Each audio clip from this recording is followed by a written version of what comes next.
Was Afghanistan a successful withdrawal?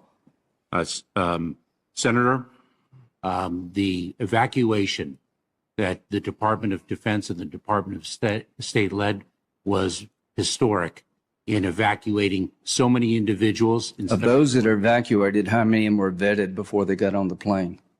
Senator, it is our policy to vet. That's a simple question. How many of them were vetted before they got on the plane?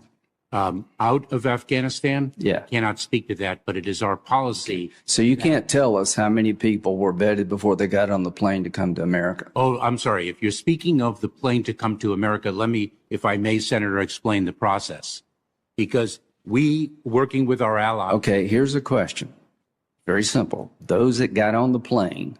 For America, it is our policy to. Please listen to my question. I apologize. To those who got on the C-17s and other planes, how many of them were vetted before they got on the plane by American officials? To the United States, it is our policy to vet and screen 100% of them. So 100% of those people that got on the plane were vetted. That's your testimony under oath? It is our policy to do so. That's not, I don't care what your policy is. I'm asking how many people were vetted before they got on the plane. Do you know the answer?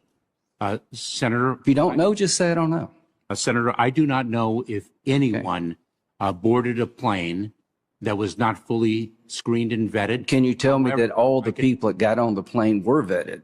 Absolutely. I can tell you that all of the individuals. Before they got on the plane?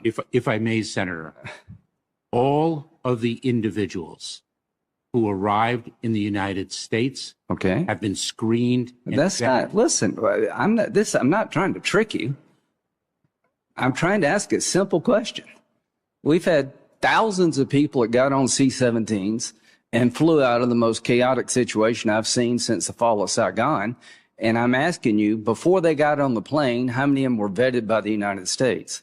Can you tell me what percentage?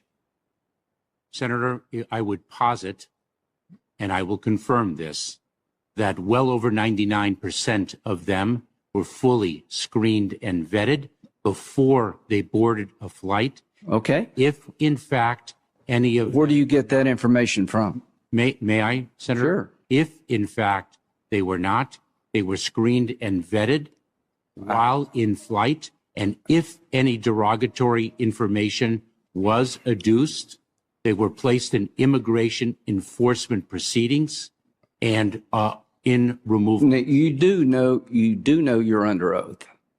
Are you telling this committee under oath that 99% of the people who got on these planes in Afghanistan were vetted by our government before they got on that plane? I want to be very clear because precision. Because you're not. No. Senator, if I may, you are asking me about planes from transit countries, the third countries. I'm talking about people who got on the plane in Kabul airport. No, I can't speak to that. Well, that's okay. Good. A few moments later. Standard procedure is an in-person interview for refugees or visa applicants. Now, you've testified that you're not doing those interviews. Not at all. That they're not happening. You are correct that we are not conducting in-person full refugee interviews of 100% of the individuals. What percentage are you conducting? I don't have that information. What number have been interviewed? What we are doing. Wait. What number of the more than 60,000 brought to the country? What number have received an in-person interview before they came to the country? Because you said 100% are screened. So what percentage have been given an actual interview by a trained official before they come to the country? When you're speaking of a full refugee-like interview, I don't have that data. Ladies and gentlemen, imagine this. It's August 2021. The Taliban storms Kabul like a tidal wave, swallowing the city whole. American forces are pulling out after 20 blood-soaked years, and what do we see? Not a dignified exit. No, pure pandemonium. Thousands of desperate Afghans, our so-called allies, surging onto the tarmac at Hamid Karzai International Airport. They're not just running, they're clinging. Videos capture the horror. Crowds chasing down roaring C-17 Globemasters on the runway, scaling the wheels, gripping the undercarriage like it's their last lifeline. One plane taxis with dozens hanging off it, bodies tumbling into the dust as it lifts off. At least 7 fall to their deaths that day alone, crushed, shot, or plummeting from 10,000 feet. This wasn't evacuation, it was apocalypse. And it was the spark that ignited one of the biggest national security scandals in American history, Operation Allies Welcome. Picture the scene, folks. President Joe Biden, fresh off promising an extraordinary success, greenlights this DHS-led frenzy on August 29, 2021. The mission: scoop up vulnerable Afghans, interpreters, drivers, anyone who ever glanced at a U.S. uniform, and parachute them straight into America's heartland. Over 76,000 arrive in weeks, paroled for 2 years. No green cards, no real plan. By 2025, nearly 200,000 Afghans are here, courtesy of this humanitarian triumph.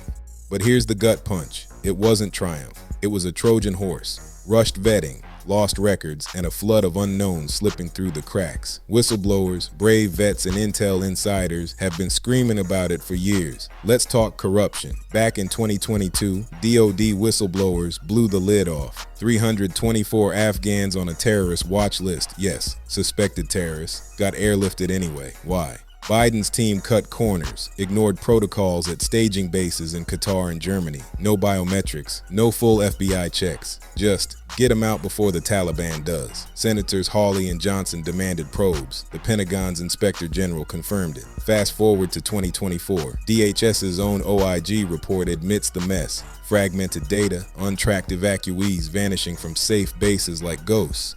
And get this. Corporate giants like Airbnb, Google, and American Airlines bankrolled the chaos through Welcome US, turning resettlement into a PR circus while red flags waved.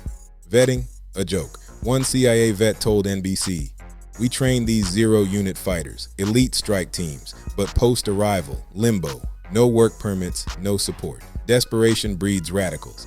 Now connect the dots to the terror that's followed.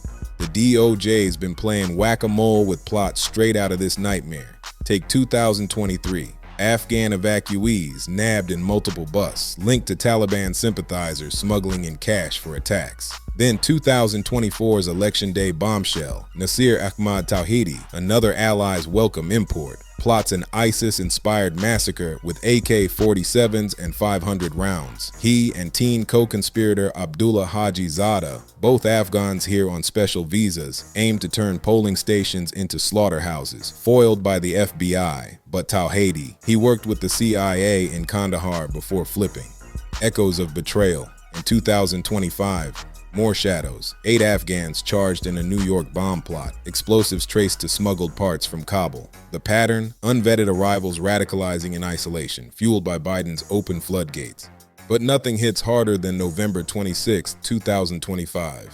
2 blocks from the White House, in broad daylight, Rahmanullah Lakanwal, 29 Afghan National Allies Welcome Class of 2021, ambushes 2 West Virginia National Guard heroes. Sarah Beckstrom, just 20, gunned down in cold blood. Andrew Wolf, 24, fighting for his life. Lakanwal, a former CIA-backed zero-unit commando, vetted multiple times, or so they say. He fought Taliban alongside our SEALs, got airlifted in the chaos, paroled to Washington State, asylum granted under Trump in April 2025. But something snapped. Isolation. PTSD from losing brothers in arms, whispers of radicalization in the U.S. He drives cross-country in silence, deletes his ex-account ranting anti-West bile, then unleashes hell in D.C. Investigators probe ISIS ties, but one thing's clear. This is the fruit of Biden's hasty harvest. A targeted terror attack, per DHS, and a direct line from Kabul's Runway to Pennsylvania Avenue.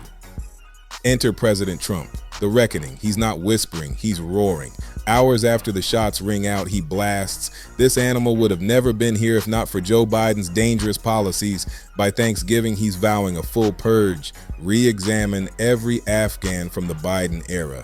That's 76,000 plus files ripped open. USCIS freezes all Afghan asylum, refugee processing indefinitely. State Department halts every visa for Afghan passports, even SIVS for our wartime allies. Green cards from countries of concern under the microscope. Travel ban swells from 19 to 30 nations. And deportations, prioritizing the worst first, Watchlisted arrivals, failed vets. Trump's EO from January, it gutted resettlement funding, stranded thousands in limbo. Now, reverse migration. Boot them if they don't add benefit. CIA Director Ratcliffe echoes. Catastrophic failures. Our service members deserve better. Vance piles on. Biden opened the floodgates to unvetted killers. Folks, this isn't just policy, it's survival. Biden's extraordinary success left us exposed. Watchlist hits ignored. Corporate cronies profiting. Whistleblowers silenced. From runway desperados to DC assassins, the cost is American blood. Trump's drawing the line. Secure the homeland, honor our real allies, and ship out the threats. But the real scandal, how we let it happen. How many more Sarahs before we wake up? If you got value from this video, please subscribe and hit that like button, comment below, and share the video. It is greatly appreciated. Until next time, y'all stay safe out there. Peace.